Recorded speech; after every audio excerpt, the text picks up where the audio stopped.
Before I invite Michael Grice of Green Needham, Ed Quinlan from Green Needham, Nicolette,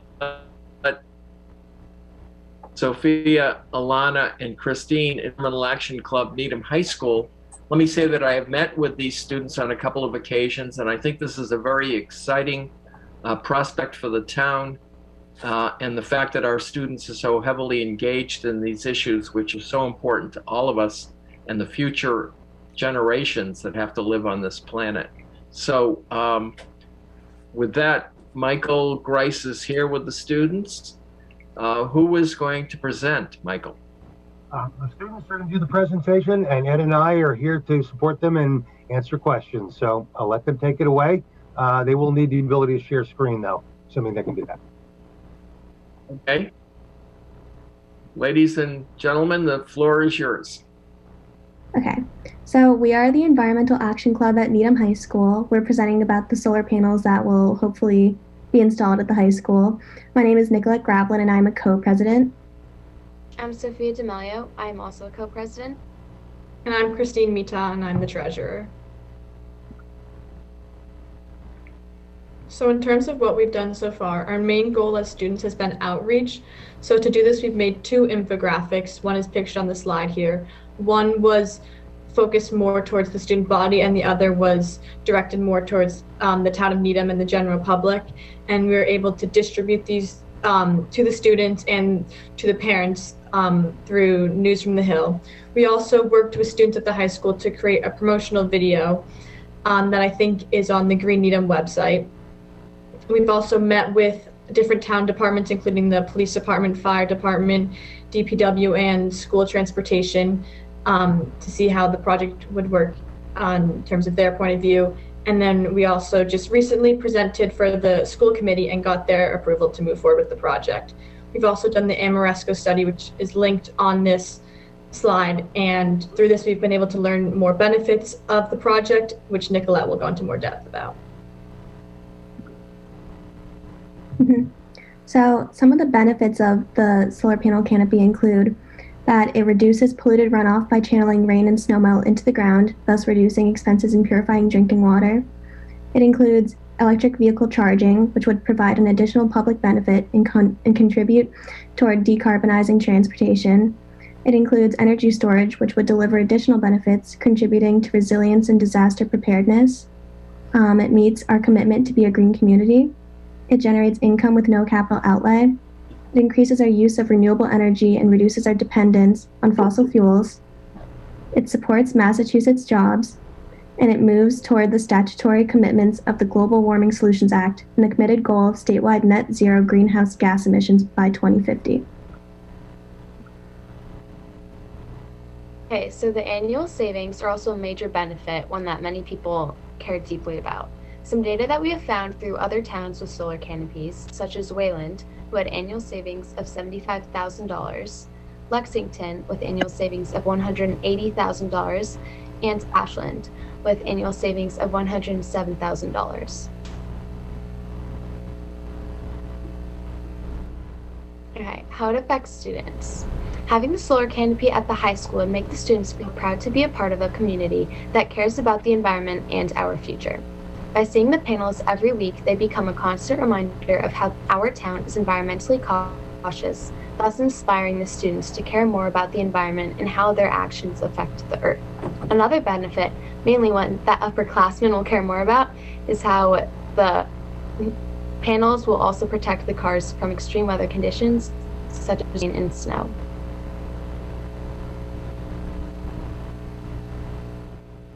We've looked at 2 locations so far, mainly the high school. And the high school is the town's greatest use of energy, and the canopy here would be able to generate 25% or more of the electricity used by the high school, which is equal to 66,870,356 smartphones. However, there have been recent concerns that have emerged about the canopy at the high school. For example, the fireworks. The fire department is concerned about possible debris falling on the panels, which would possibly harm the panels and be difficult to clean. There was also a slight concern of loss of parking space. However, although parking is a high commodity at the high school, this doesn't seem to be a major issue. So with these concerns, we've also looked at Newman Elementary School, and there are no concerns so far about this lot, and the lot is large enough to have a full-size canopy there as well. And if we look, these are the renderings at Needham High School, and you can see the canopy will be all over the upper lot and around to the side of the school. And then we can also look at the renderings at Newman, which once again, it will be over the entire parking lot. So for funding, this project is not going to take funds from the capital budget, and we'll be funding this project similar to the RTS project using a power purchase agreement.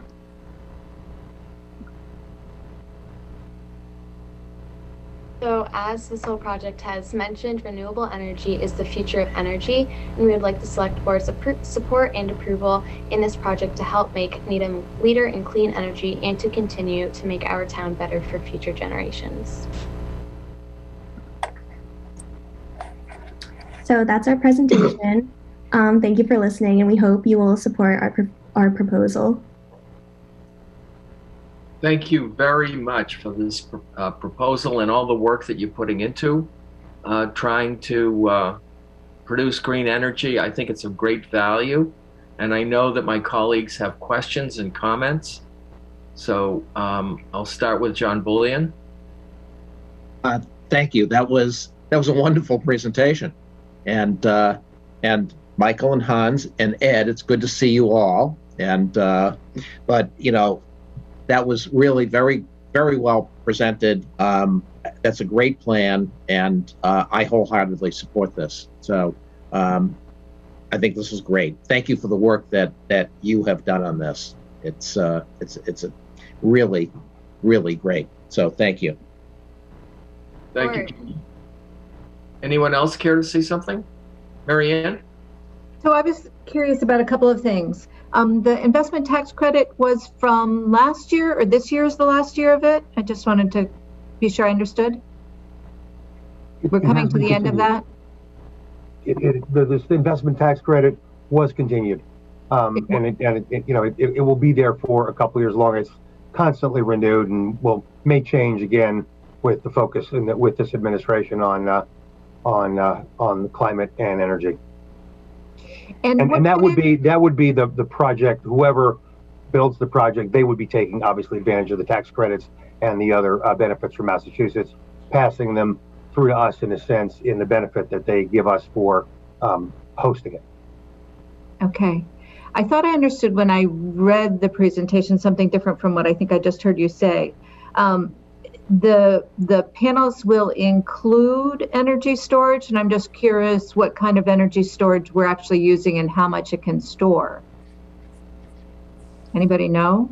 Well, I think that's to be determined. There are a couple of options. Energy storage, solar plus storage is basically something that is growing in importance, and it can be done for resilience. And the high school, as we know, is a very important facility in our town for an emergency management perspective. It can also be used as a way of selling back to the grid. So there's different options and there's different incentives that the developer can take depending on how the storage is used.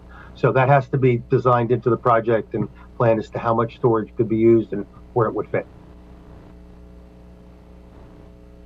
Okay. I was going to say, my understanding is that storage technology is kind of at sort of an inflection point, as we're trying to figure out what's going on with batteries, and probably 5 years from now, we'll be in a very different place from where we are today, which is storage is not so much. The electric vehicle charging that's there was discussed as a clean source of energy. Is it coming from the solar energy, or is it powered by some other energy source? That will actually depend. I mean, in a sense, these are all going to be connected together. I mean, potentially, if there are charging stations there. So if the panels are generating, electrons are electrons. Electricity kind of just flows, right? So it could potentially come off the grid. But just like if you have solar panels on your house and you're charging your car during the day, you're effectively charging your car from the panels. And if not, then you're charging it from the grid. Okay.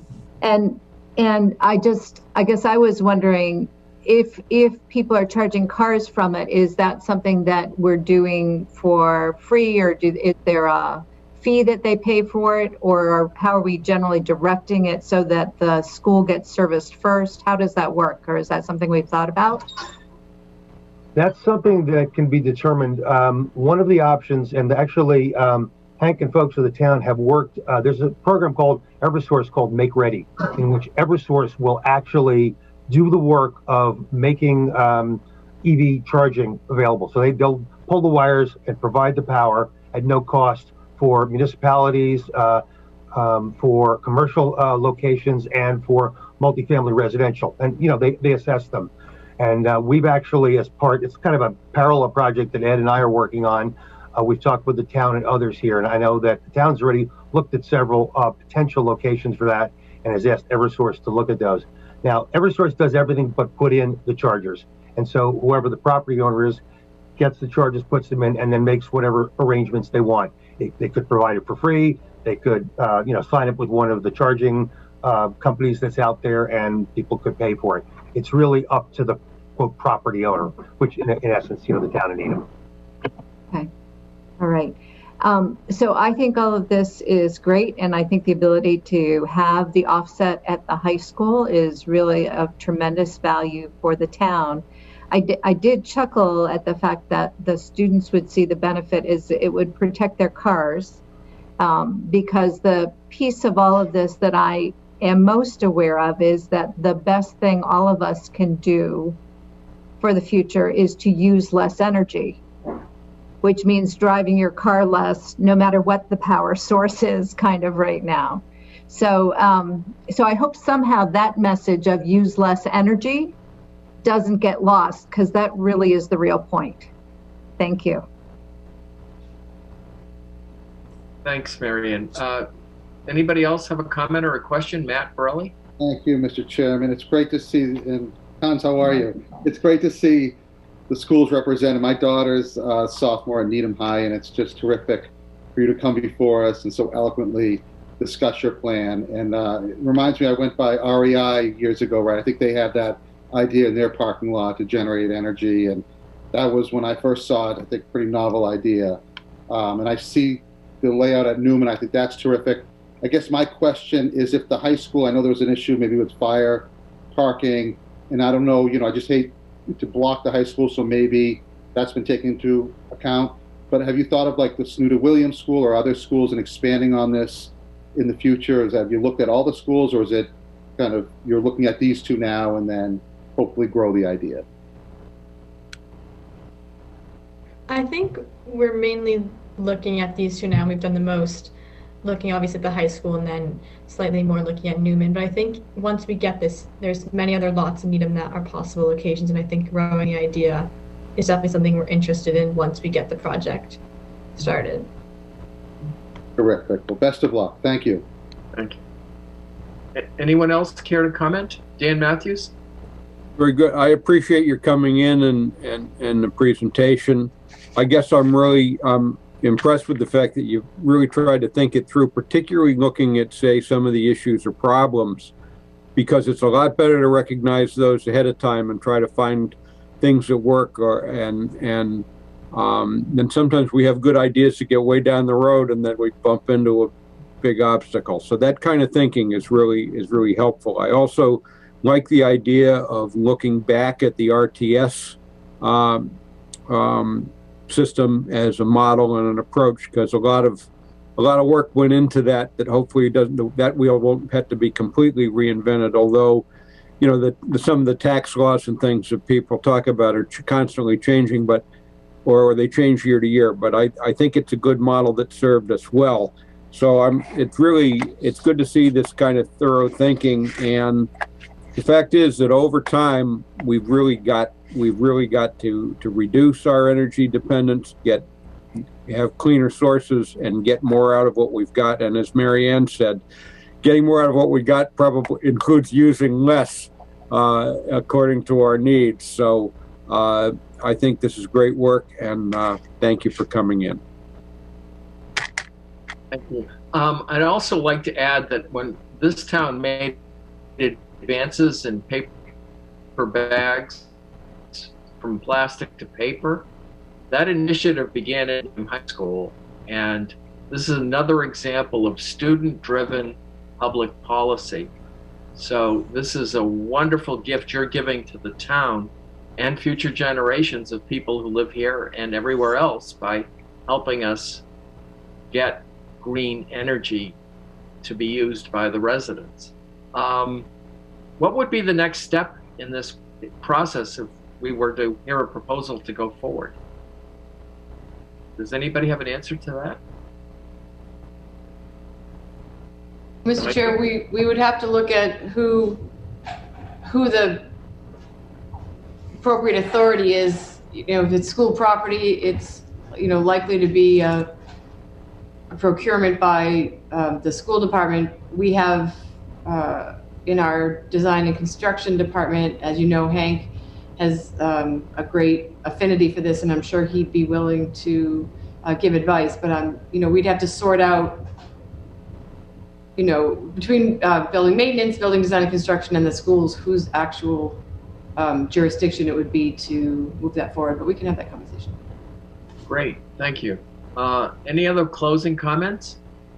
I just want to throw out another thing that they're working on is getting composting at all the schools. So that's another project that's in process that's been put on hold with the pandemic, but that was actually supposed to pilot last spring and was put on hold. So there's another that was initiated by the Action Club, Environmental Action Club at the high school. This is great work, Hans, and thank you so much. If I could I just want to make another thank you to this group of students. And actually, this is the second generation of students working on this project. The previous president and co-presidents came to me and to the principal over a year ago to talk about this. And I have to say, it's not just the incredible work that they do, but the dedication, the continuity. A lot of people think that students just, you know, they go from one thing to another. They've really kept this thing going. And as you pointed out, I mean, we've had a string of years that this club has worked on terrific projects. It's the kind of public engagement. I mean, I'm so proud of as a member of the school committee, as a parent, as a citizen in Needham. I just think it's such a pleasure to work with you. And thank you so much for all that you're doing for our town. I think this deserves a round of applause. Thank you all for coming in, and I hope to be seeing more of you and your successors in this endeavor. Thank you. Thank you.